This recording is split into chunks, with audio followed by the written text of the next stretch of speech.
नागपूर शहरातून एक धक्कादायक आणि संतापजनक घटना समोर आली आहे। दोन मित्रांमधील किरकोळ वाद इतका विकोपाला गेला की एका मित्राने दुसऱ्याच्या डोक्यात दगडाने वार करत त्याची निर्गुण हत्या केली।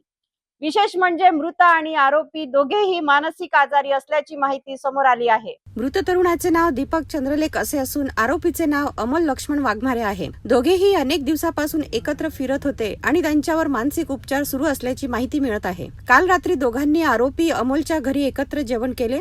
जेवणानंतर ते घराच्या गच्चीवर झोपण्यासाठी गेले। मात्र रात्री उशिरा दोघांमध्ये अचानक वाद झाला।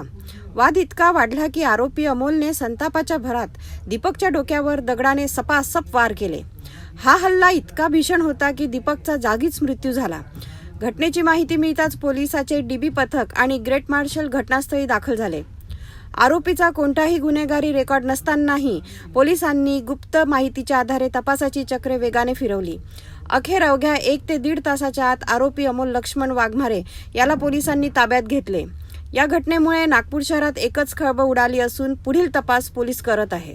आज सकाळी माहिती मिळाली की मृतक दीपक चंद्रलेख याचा आरोपी अमोल वाघमारे यांनी आरोपीच्या घरी राहते घरी टेरेसवर दगडाने त्याच्या डोक्यावर वार करून गंभीर जखमी करून खून केला आहे। त्या माहितीवरून आम्ही स्पॉटला गेलो होतो। स्पॉट हा आरोपी अमोल लक्ष्मण वाघमारे याचा आहे। याचे घरचे याला घरी बहीण आहे। याची बहीण सांगते की तो वेडसर आहे आणि त्याचा उपचार सुरू आहे।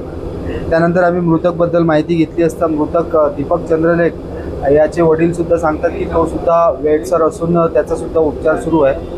हे दोघेही एकमेकांसोबत फिरतात नेहमी। यांना दोघांना लोकांनी बघितलेलं आहे सोबत। कालसुद्धा रात्री यांना दोघांना काही लोकांनी बघितलेलं आहे। त्यानंतर हे दोघे घरी गेले आरोपीच्या घरी आणि जेवण केल्यानंतर हे वर झोपायला गेले टेरेसवर आणि टेरेसवर त्यांच्यात आपसात वाद होऊन आरोपी अमोल वाघमारे याने दीपक चंद्रलेख याच्या डोक्यावर वार करून त्याचा खून केलेला आहे। मैत्रीचे नाते विश्वासाचे मानले जातात, मात्र नागपुरातील या घटनेने हेच नाते रक्तरंजित झाल्याचे समोर आले आहे।